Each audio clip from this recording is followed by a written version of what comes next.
If we obey His word, then we walk in the light. He is the way and the truth, and in Him is the life. If we obey His word, then we walk in the light.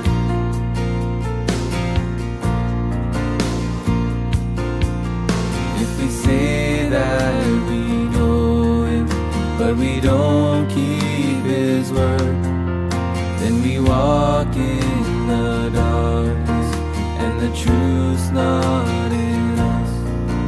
If we walk in the light, we will have fellowship sweet, and the blood of Jesus will cleanse us from sin.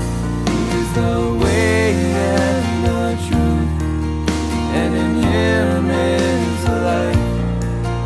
If we obey His word, then we walk in the light. He is the way and the truth, and in Him is the life.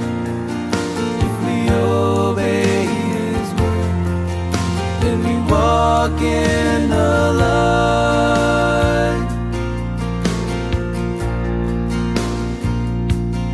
He is the way and the truth, and in Him is the life. If we obey His word, then we walk in the light. He is the way and the truth, and in Him is the life. If we obey His word, then we walk in the light.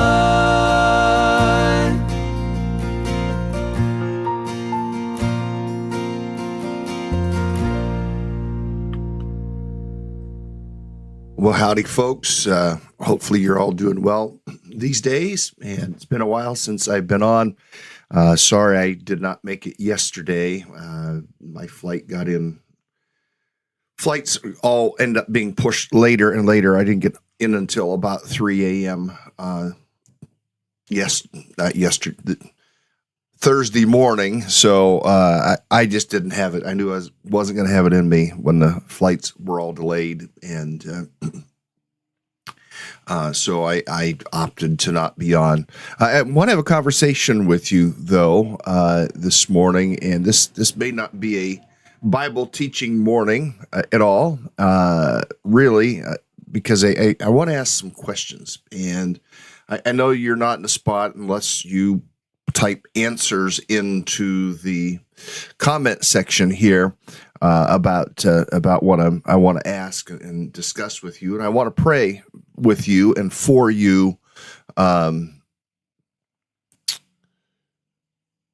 because there's different prayer requests, and find out how you're doing. I think of Walter and his continued recovery there, and Zara and the needs in her part of the world. Certainly want to discuss a little bit what's happening in Israel, and the thoughts around that, because that's something that many of us are watching and wondering what the outcome could mean and how it could relate to prophecy, and all of that is a part of it. But on my mind this morning, and rather than continuing teaching through Acts right now, I thought I'm going to make this a standalone morning, because I'm not going to be on at all next week either. And that's part of what I want to talk with you about.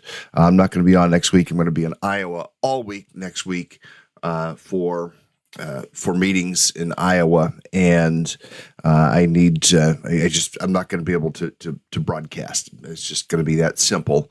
And then coming in a month from now, I'm going to be away again in August for a week and not going to be able to broadcast. And then in September, another week. And then when we hit October, there's going to be at least, well, there's going to be 3 straight weeks where I'm not going to be able to broadcast, October into November, potentially. I mean, that's subject to change because it's likely that the trip that we've planned for Israel probably is looking like we're probably not going to be able to pull that off, and just because of what's happening there. But if we do go, and there is some conversation among some of us still going anyway, that if the country's open and we can get in there, a much smaller group of us going to Israel, that still could happen. And then when we hit December, there's going to be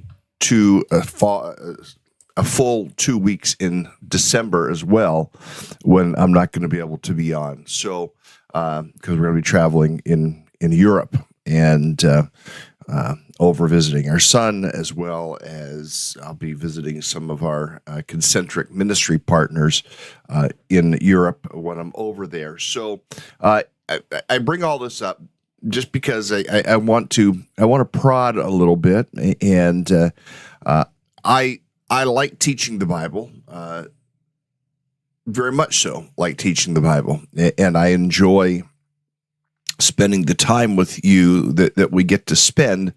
However, the inconsistencies that are going to come as a result of all the travel that is taking place certainly will have an impact on you and on me. And one of the things I need to get the assurance of is what you do with the time when I'm not listening, and when I'm not listening, when I'm not speaking, when you can't listen, because I'm not on. One of the things I want to press on, and if you remember the title of this, the Daily Discipleship Podcast, and the subtitle, Turning Disciples into Disciple Makers. If I am not accomplishing this second part of what the title says, I really need to rethink this broadcast, because I don't want to just be a guy who's just teaching the Bible alone, even though I very much love teaching the Bible. I need to know the difference that it makes in your life, and I need to know your spiritual commitments when I'm not on. And I wrestled with just what I wanted to say this morning to a certain degree, because I don't want to come across to my friends and fans and supporters as being, I don't want to sound negative. I guess I want to sound a little bit more like a prophet this morning in some ways, and prophet not in the sense of foretelling future events, because I can't do that, and it's not a gift I have, and it's a gift that some people claim to have that sometimes I question, especially when things they're saying don't come true. And the Old Testament solution to prophets who would speak and what they said didn't come true, and I think of the 2020 election being one of them, is the Old Testament solution was to stone them. So I don't even want to sound like a person that is a prophet foretelling future events, but a prophet in this sense, to charge you, to challenge you with the thought of, okay, so if Jim's not on, what do you do with that time? I need to know. It's important to me to know. And I know for some people, they've told me that this time together is your devotional time. And I understand that. For some people, it is easier to listen and learn in that sense than reading for yourself. I understand that. I know that. I know that there are people who don't read well, and having someone explain the Bible to them really, really helps them. And I get that. I understand that. But how do you feed when this broadcast isn't on? What do you do when it is not on? And are you a self-feeder? I had a friend, in fact, he's still alive, so he's still my friend. His name is Bill Hall. And I remember Bill challenging people. He pastored a church out in California at the time when he said this to the person. The person came up to him and said, "Pastor, you're not feeding me very well these days." And let me say hello to Mazaki as well there.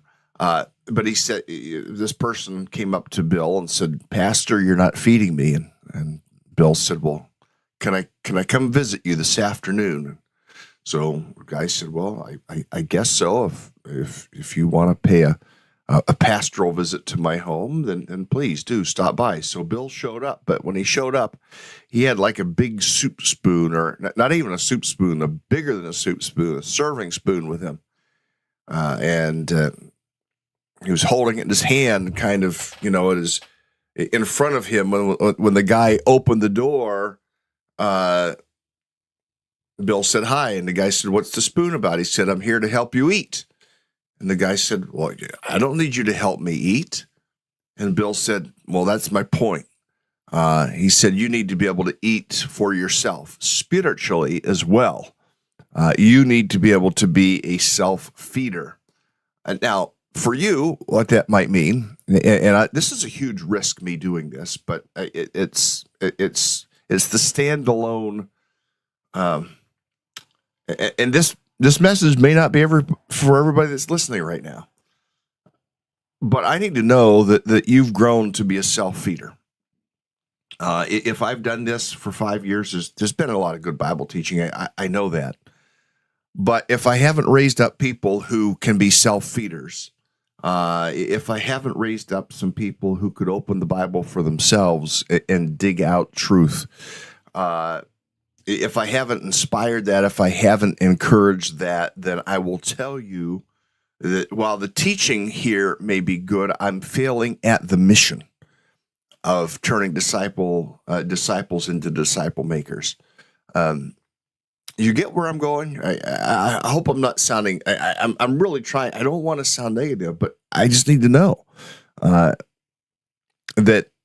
when I'm not on, it's like, oh, it's a great morning sleep in, and then you never open your Bible during the day. I need to know that you open your Bible during the day. Now, some people listening, you may not have Bibles. And some of you I know have taken steps and actions. And I'm going to say this to a few people. I'm going to single a few people out because I want to be affirming. I'll single out Mazaki, and you've been doing what you've been doing in Kenya anyway, but I know that perhaps you take some of what is taught here and you then recapitulate it, restate it, use it for others, and I'm blessed by that.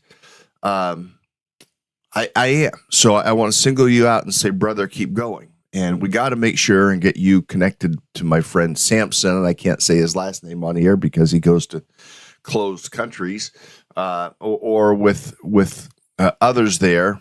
And I will say the organization with J Life, because they take what I do, maybe not the Bible teaching aspect, but how to make disciples. And they have a whole system of that, and need for you to learn that so you can help others do that, because it leads to multiplication, not addition. I'll shout out to Zara, leading a church of people there. Keep going, and doing so in a place where you do not have access to resources. When I say resources, I'm talking about, you maybe can't get teaching. Now you found this and you're able to get this, which is absolutely surprising in some ways to me that you're able to get this, but you are teaching others, leading others in prayer. You're you're trying to encourage others to be followers of Jesus. So I'll shout out to you. I know what you're doing there. Nell, I want to shout out to you, Nell. You've opened your home to people, and you have your upper room study, which is really a discovery Bible study. And I shout out to you that you are doing that, and I'm praising God for that. Probably there could be others. I mean, Laura's saying you've done a good job training all of us on this, which I hope is true. Thank you, Laura, for saying that. Others of you are incredible inspirers, supporters. You fan the flame, and you have enabled me to accelerate some of what I do, and in phenomenal ways. So I want to shout out to you as well. You know who you are, and you encourage other folks and do many things. And once in a while, Fran, you will share sometimes ways that you're reaching out to people. You shared some of that, and it's in your daily your posts, and you're not afraid to put your faith out there in your posts. It's seen, it's there, and you try very much to live in the business sector of where we live, and yet you don't hide your faith at all. And so to all of you keep going. Walter sharing, going out to camps, and we need to see an update from Walter. Walter's back. He's doing recovery. Is going well, and I got to know, Walter, what are you doing about that drive you were talking about? I need to call you and talk to you about that. So, and Don, you have gone through some transitions in life here recently, and moving into a new place. So I just highlighting, but be a self-feeder. Don't rely on me.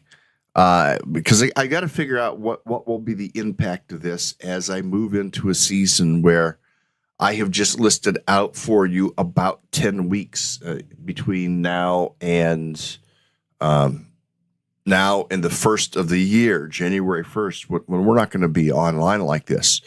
And what does that do? The inconsistency, what does that do to us? And the inconsistency, what does it do to you? I want to encourage you to put into practice all the various things that we have talked about, and to do them.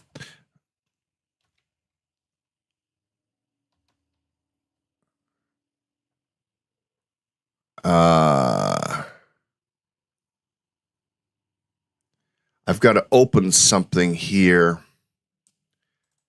that I want to, this isn't the right one, that I want to share with you, maybe, if it opens up for me. That's not the one I want, because I want to encourage you with this slide here in just a moment, once I get it open.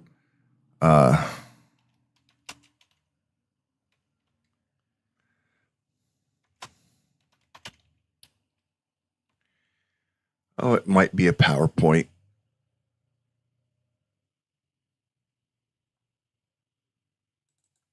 No, here it is. I think this is going to open it, and I can share this with you.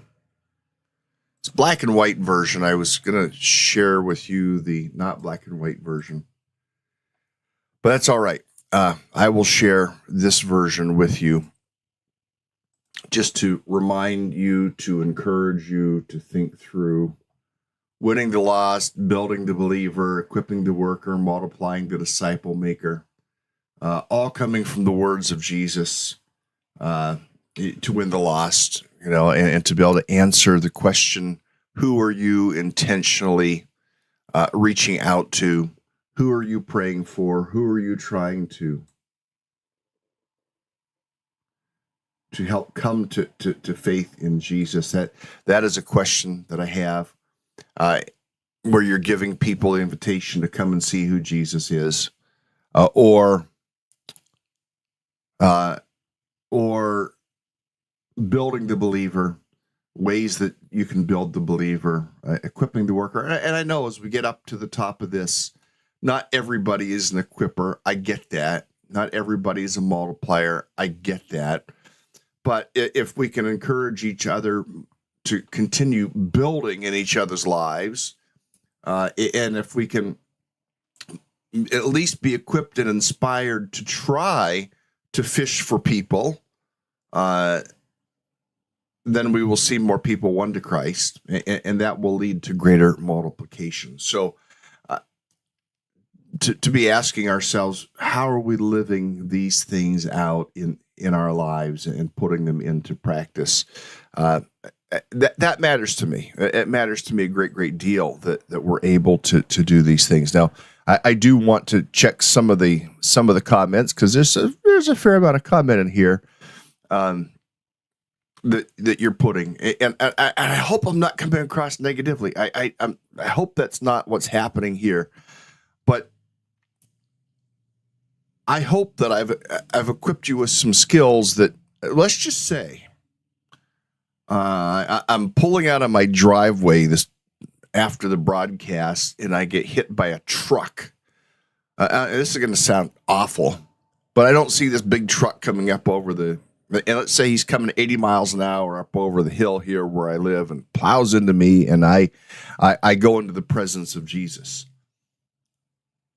I would want to know that you guys know how to dig into the Bible. I would want to know that you know about this Bible app that we've used, that I have on the screen, the eSword Bible program that I have used and I've shared with you. And you have the ESV and the King James and the Message and the New American Standard and the variety of NIV translations, the New Living Translation, or that you've learned how to use the YouVersion Bible app on your phone.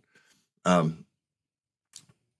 just hope that you have felt not only taught Bible, but equipped in how to do these things and how to share these things and help other people learn these things. Now, this is going to be a messy camera shot because it's kind of messy behind me here, but cutting over, I just want to read. I'm going to read some of these comments, and maybe some of them I shouldn't read, but I do want to say, and thank you to all of you. I've learned so much from your teachings. You've encouraged me to share Christ and make disciples, which that's it. I know that I have to keep reminding other ladies to be in the Word and that we're not to become an ingrown group. Absolutely. You're absolutely right on there, Nell. And to encourage the ladies with who they would reach as well. Becoming women of the Word, women who share the Word at every opportunity with each other. And that we have the goal of breaking away and start, oh, yes. That's it. Absolutely. You get it. And keep going. So, and here's Nell saying this, if it's time for you to let go of this one, we will miss you, but I also know God is in control and he knows the best for us. And yeah, so Jesus, please guide me, and that would be my prayer here, and guide all of us. And Fran, your words are encouraging, so much stronger as a Christian disciple maker. Without you, I'd attempt to fill a void, but be next to impossible. Thank you. And Walter's saying the broadcast is part of my morning devotions, not the replacement, which is what I need to know. To connect with other believers, small parts of the world is a great encouragement for me. I hope that in some small part I can encourage those believers, and we are. The broadcast started at a very different time, was desperately needed for communion encouragement. You're at a different time with different responsibilities that you have now. We grow with times and responsibilities that we're at. My prayer is that the broadcast could continue, but only as God leads, and if that changes, we can take it. as direction from God. Absolutely. That is where we are. And I'm not shutting it down. I'm just saying I know that my time and travel is changing, and the consistency of it is going to change. And I am praying about, what do we do? Do we continue on, or is there a different form, a different format, a different thing that we do? Do I need to host? And I know some of us say, you don't want to see my morning hair. Friends, you can't see my morning hair. There's not much up there. There's enough you can see it, I guess. But I'm being a little bit funny here. But I thought, do we need to have a Zoom meeting from time to time where we could all get on here and see each other and communicate that way? We're not done with Acts yet. We've got to finish Acts. I know that, but I also wanted to bring to the forefront the fact that at least at this, that we're not going to be as consistent.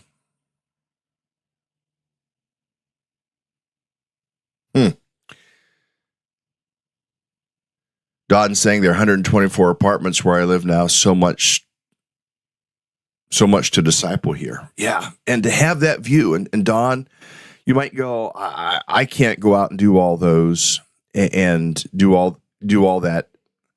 But you know what you can do, Don, is you can pray. You start out praying for all those people. And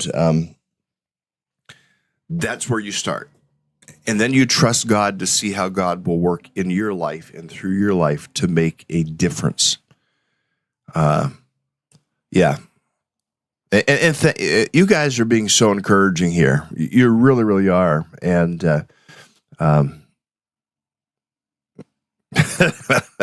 Walter saying, my morning hair is much worse than yours. Yeah, because you have some. Mine is, I've gotten a lot less. So it hasn't grown. It's gone away. But that's just part of life. It's not all white yet, though, Walter, or gray. The beard is, but not the rest of it. I just want to say that I'm inspired by all of you. I'm encouraged by all of you. I'm going to be praying. I know we're going to finish the book of Acts. I know that. It's just not going to happen for over a week because we're going to be offline. I do plan to be back on that Monday, a week out, I think. But we are going to definitely finish the book of Acts. And then we're going to figure out where we're going from there. Because I do love being online with all of you. I'm encouraged seeing your names. It especially with what I do now. Selfishly, it's an outlet for me as well. I want you to know it's an outlet because I get to teach the Bible. So June 30th. Yes. And just for the record, I'll let you know, I am going to be at Central Church in Augusta the 28th and 29th. They have a Saturday night service and 2 Sunday morning services at Central. And they broadcast those as well. They stream those. That if you wanted to sneak away from where you live and wanted to come experience something different, you could go to Central Church, look up their address, Central Church Augusta. And I'm not talking the one in China. I will be live in person at the one in Augusta that weekend if you wanted to come out and experience their worship. And I'm teaching from 1 Timothy chapter 4 for them. I know the Lord is shifting some things. So I'm hearing you, Fran. I'm hearing you, Laura. I'm hearing you, Walter. I'm hearing you, Nell. I'm hearing all of you.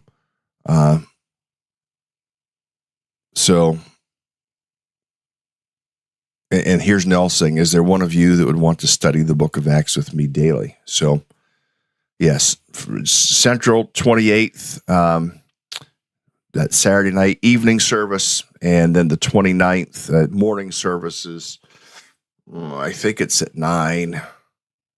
I think it's at 9 and 11, if I remember the times correctly.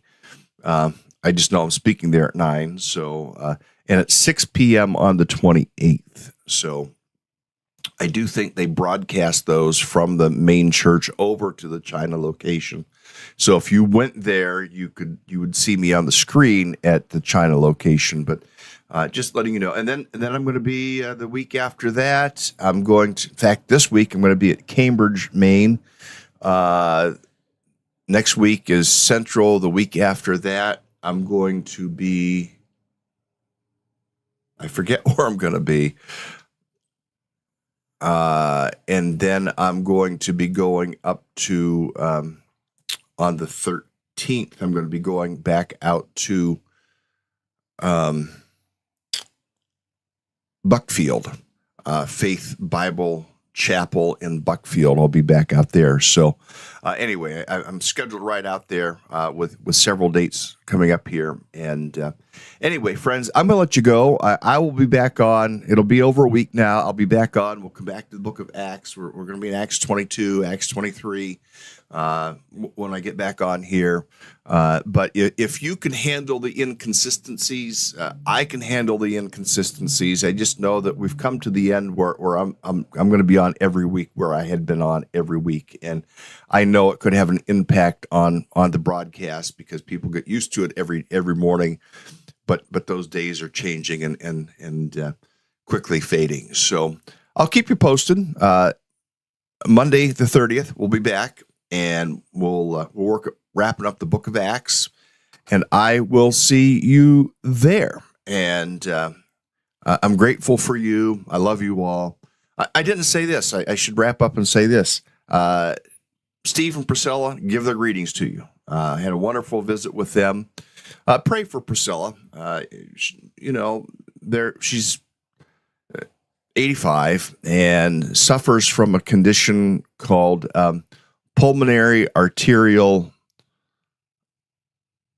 hypertension, and it makes breathing very, very difficult. And she's had this condition for a number of years, but it's getting worse. So pray for Steve and Priscilla.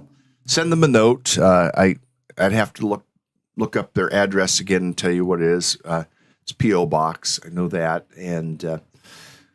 but pray for them. I'm planning to go back down there again in July to take something called an annual planning retreat. So I'm looking at going down there in July, partly because I know that the window of time is getting much, much shorter, and they have a great place to get away to. So, and I gave your greetings to them, and if Melody is on here, I think I saw Melody's here. The cookies were good. Melody sent down some pumpkin chocolate chip cookies. And yes, I did have some. I had far more carbs than I should have had while I was there. But Father, help us. Help us to continue growing. Help us to continue serving. Fill us with your joy. Fill us with faith. Fill us with love. Fill us with hope. So much so that Jesus drips off of us, that others might be pointed toward Christ simply through how we live our lives. Lord, hear our prayer for the glory of Jesus.